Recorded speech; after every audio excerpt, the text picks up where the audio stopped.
You're listening to The Sports Fanatic, Sarasota's only home for anything and everything sports. On 1280 WTMY, Sarasota, Bradenton, Venice. USA, baby. We are Wagner.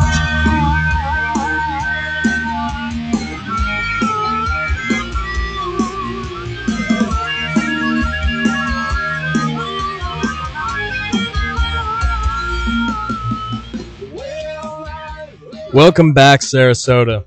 You're listening to Out of Bounds. Bill Miller here in the box with David Gallman. What's going on, Sarasota? We got my best friend, the infamous Biscuit, on the line, and we're going down the NCAA brackets. David, what you got?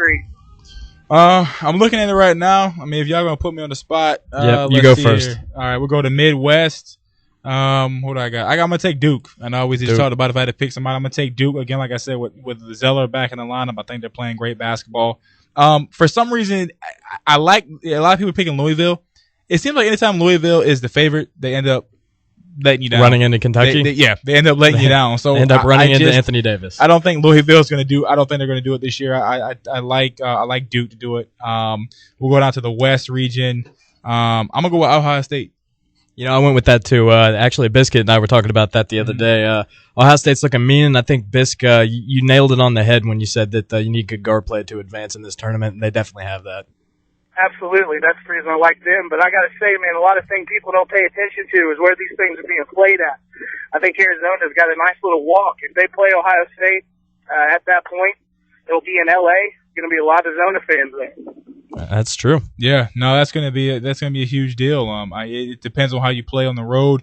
Some of these teams end up playing and they forget that it's more of a home, away game than it's a home game. So nothing like playing the number one overall seed as a 16 seed in Lexington when you're playing Louisville. Yeah, yeah, absolutely right. But yeah, I think the West, go Ohio State. I think they're playing great basketball. That bought a great X-No coach. Exactly. I think they're going to do a great job. I think Gonzaga, to me, shouldn't have been a 1 seed, but that's my personal opinion.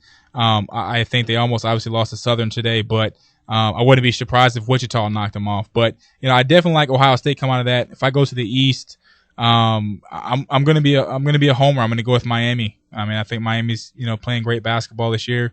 I'd really be pulling for Butler, to be honest with you. I got Butler really in my Final Four. I really fell in love with Butler. As bad as that sounds, as corny as that sounds, I really, really like Brad Stevens. I really love the way Butler plays, but I'm gonna be a homer. I don't remember the last time we were able to pick a Florida team to get to the Final Four besides the University of Florida. So I'll take Miami in the East, and as far as the South goes, I guess I'll be the dull person here and go with Kansas. That's the only 1 seed I'll go with to get to the Final Four. Yeah. Now, Bisc, I noticed that you, like me, are one of the only few people that I've seen that have Georgetown actually in your Final Four.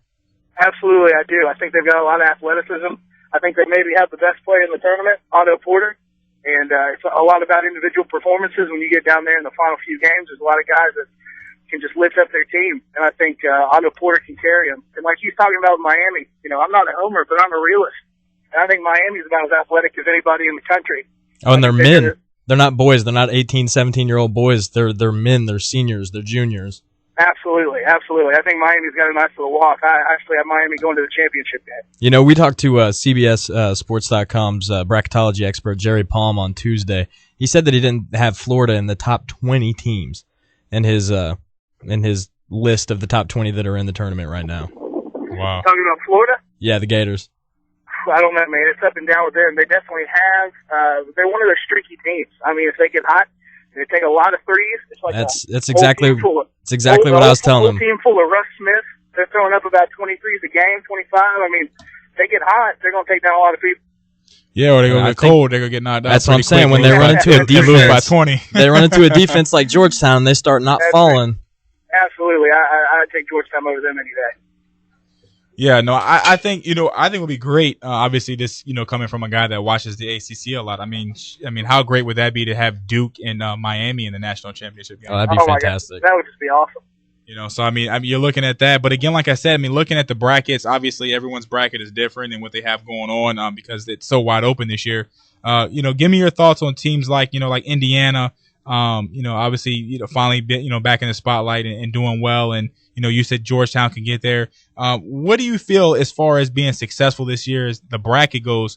are there specific teams that need to advance to the Final Four, the Elite Eight, that keep people intrigued, or you think it's not going to matter who advances and people are just continue to watch? I'm not sure, man. I think people generally root for upsets, but what really matters in the final game is you got some powerhouses, and I think people are going to be looking for at least one or two powerhouses in there. I mean, there's some people are going to root for some upsets. People are always going to root for the Butlers. People are always going to root for the 6 teams that beat the 1s. But when it's all said and done, we want to see a Kentucky Duke, or we want to see a Duke Miami, or a Louisville, or somebody in there. And I think, like you said, Indiana's got that power. I don't think they have too much depth, and they're not as athletic when you're not looking at Oladipo. I think some teams give them some matchup problems, but as long as they're feeding Tyler Zeller, I mean, they're going to go as long as they can. Now, I have the curse of being a realist as well, and I as well with David have Ohio State in our Final Four. Please give me a reason why they're not going to get there, because you know that no one will be more scrutinized than I am if Ohio State does well. Well, Ohio State only has one player this year averaging more than double digits. They've got, I'm trying to remember his name, Sutherland, or I can't remember his name, but they got that guy. He's averaging about 17 points a game. I think if he goes cold, they're going to be looking for shooters. They've got Lenzell Smith can hit some threes. But other than that, Aaron Kraft isn't a terrific shooter. He's a great distributor. But one of those things, man, if that guy goes cold, Ohio State can get stopped in their tracks. Also, they're going to be playing their late games out west. Like I pointed out, they're going to have to go through. If Arizona gets that far, Gonzaga it could end up tough for them. Yeah, well, and obviously this time of year, we talked about it earlier, with guys coming out like, Kemba Walker, obviously everyone knew who he was all year long. That year, Anthony Davis last year. What guy this year do you think is going to be is not a household name right now, but by the Final Four, everyone will go, wow, that guy's really a killer. And if it wasn't for him, this team wouldn't have gotten this far. I think that has to be Otto Porter. I mean, you may say he's a household name, but there's a lot of people who don't pay that much attention to the Big East who may not know him. I think the guy can just rack it up. I mean, you see in the Big East tournament, he's still his 20, 25 a game, even though they lost. I think he's one of those guys. He's just a matchup problem. He's a beast. I think if he leads Georgetown to the Final Four, he's going to be one of those Kemba Walker household names. Jerry really liked Syracuse, oddly enough. Walk me through Syracuse's road to the Final Four. What I think Syracuse's? Yeah. I think I actually got them losing in the second round. I think Syracuse is a little too unpredictable for me, and it all depends on Nick Carter-Williams. Got so up and down. You saw him in the Big East tournament in that final game. I mean, Louisville, absolutely. Even though Louisville makes everyone look bad with that pressure defense, Nick Carter-Williams looked like he should have still been in high school. I think if you're pressuring Nick Carter-Williams, if you get to him, then you get to Syracuse. I'm not too big on him. Now, I'm looking down here, obviously, with the quote-unquote experts and everyone that they're picking, and, I'm clicking down. A lot of people like Indiana coming out, a lot of people like Miami. I'm seeing a lot of Ohio State. But when I'm looking over here, I see damn near everybody picking Louisville and only 2 experts picking Michigan State. What is it about Louisville that just seems like they're just unbeatable to get to the Final Four this year? And is it, are we overestimating how good they are, or are they really that good where every expert thinks they're supposed to be in the Final Four? Well, we saw a little bit tonight in A&T, but, I mean, their pressure defense, I mean, even if their shots aren't falling, I think they forced 24 turnovers tonight. I mean, they just get after it, and they love it. They have a passion on defense. They're going to come after you, and they do it every night. And they're going to do that against any team. It doesn't matter. I think earlier this year when they lost to Duke, they forced about 13 turnovers. They're one of those teams that even though they may not shoot well, they are going to play defense, and they're going to be in any game. Well, I'm looking at right here, like 13 different experts between, obviously Jay Williams and Dick Vitale, Digger Phelps, and these guys.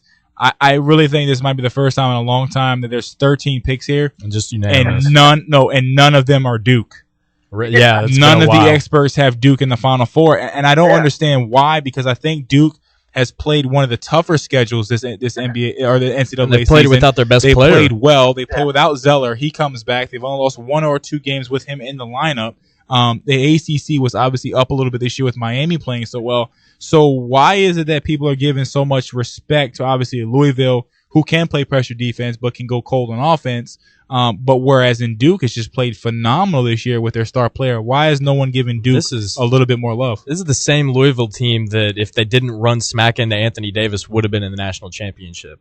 I mean, they much like Miami, who is very much, they're polar opposite. Well, not necessarily they're opposite, but they're on the opposite side of the bracket. I mean, they're loaded with with not only talent, not only young talent, but experience as well. Yeah, no, you're right. And again, like I said, and I'm asking you guys, obviously Louisville is it's mostly Louisville, a couple of Michigan State in there.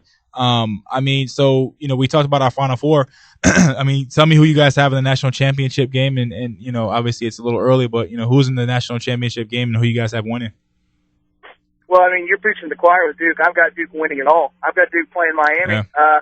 Earlier on this year, we saw Duke play Louisville. Even though Louisville didn't have Gorgie Jang, Duke still dominated the game. They were by double digits most of the time. I think, like you said, Duke's been tried, tested, they're tough. A lot of people fell in love with Louisville, obviously, because they were a top 3 team to start the year, returned everyone from a surprise Final Four run last year.